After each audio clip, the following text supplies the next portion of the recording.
Historia ya kocha Eric Tikla ambaye anafukuziwa na wekundu wa Msimbazi Simba Sport kama kocha mkuu ambaye pia ametuma maombi ya kazi klabuni hapo.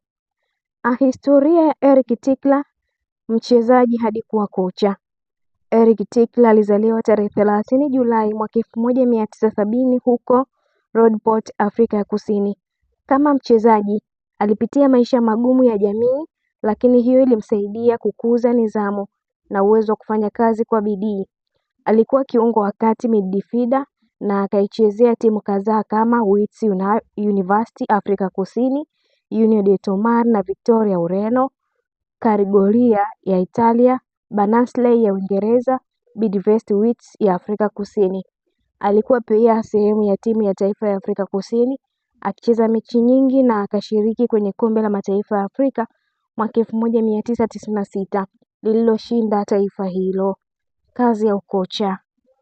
Baada ya kuacha kucheza soka kitaalamu, Tikla alianza safari yake ya ukocha.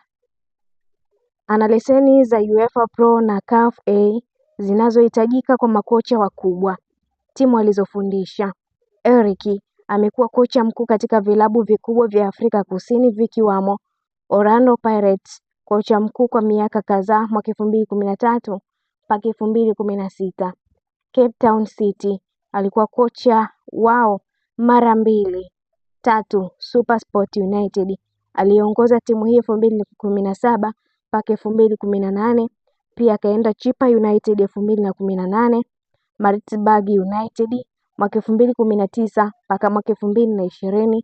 Sehum United aliteuliwa kama kocha mkuu mwaka 2025. Mafanikio binafsi. Amefanya vizuri kwenye mashindano ya ndani akishika nafasi za juu kwenye ligi na pia kushiriki kwenye fainali za mashindano ya CAF. Uzoefu barani Afrika. Kocha Eric ameweza kufanya kazi nzito na yenye ushindani katika ligi kuu ya Afrika Kusini, ambayo ni mojawapo ya ligi zenye ushindani mkubwa barani Afrika. Uzoefu huu unamfanya kuwa miongoni mwa makocha waliotathminiwa sana Afrika Kusini, hasa kutokana na rekodi ya kuiongoza vilabu vya juu. Klabu ya Simba Sport ya kutokea Tanzania ilipokea maombi ya makocha takriban 240 kutoka kwa wasifu mbalimbali baada ya kutangaza nafasi ya kocha mkuu. Katika orodha hiyo, jina la Eric Tikla lilitajwa kama miongoni mwa makocha waliopokelewa. Hii inaonyesha kwamba Simba ilivutiwa na uzoefu wa makocha wengi, ikiwa ni pamoja na Eric, ingawa haijathibitishwa rasmi kwamba atapewa majukumu ya kukinoa kikosi hicho.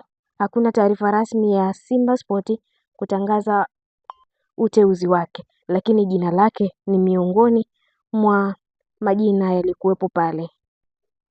Lakini je, kuna uwezekano wa Simba Sport kuweza kukubali ombi lake la kukinoa kikosi hicho?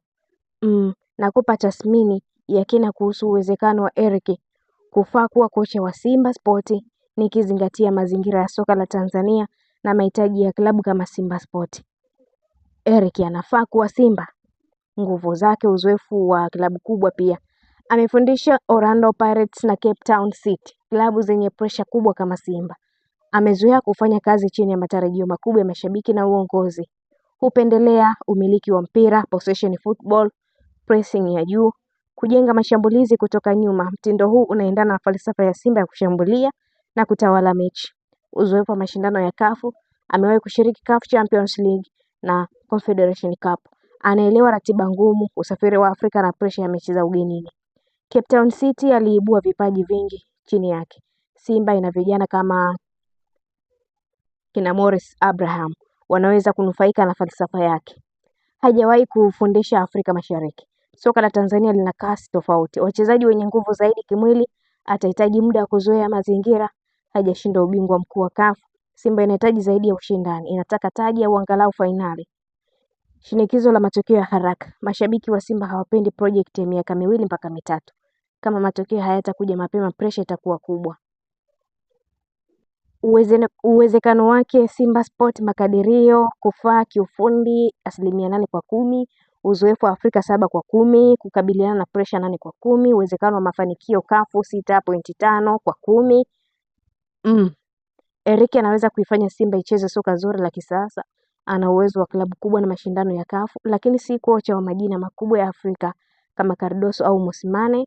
Angefaa zaidi kama Simba inataka ujenzi wa timu thabiti, mtindo wa kuvutia, ushindani wa mara kwa mara CAF. Asingefaa kama Simba inataka ubingwa wa CAF kwa haraka bila kipindi cha mpito. Na hii ni Neli TV, endelea kutufuatilia mtazamaji wetu, pia usisahau kulike, kushare, kucomment pamoja na kusubscribe channel yetu ili uendelee kufurahia taarifa zetu mbalimbali za kimichezo kutokea ndani na nje ya mipaka ya Tanzania. Kwa taarifa kemkem fuatilia Neli TV. Neli TV tunakuletea mjumuiko wa taarifa mbalimbali za kimichezo kutokea ndani na nje ya mipaka ya Tanzania, matukio mbalimbali yanayotokea ndani ya jamii yetu pamoja na nje ya mipaka ya Tanzania tunakusogezea hapa ili wewe mtazamaji wetu ujichagulie taarifa yoyote ambayo wewe unahitaji kuisikia kwa wakati wake. Endelea kutufuatilia Neli TV, cha muhimu wewe ni kusubscribe channel yetu. Niliyekuandalia kusomea taarifa hii ama wasifu huu ama CV ya Eric Tikla ni mimi Lizo Sport. Hadi wakati mwingine, bye bye.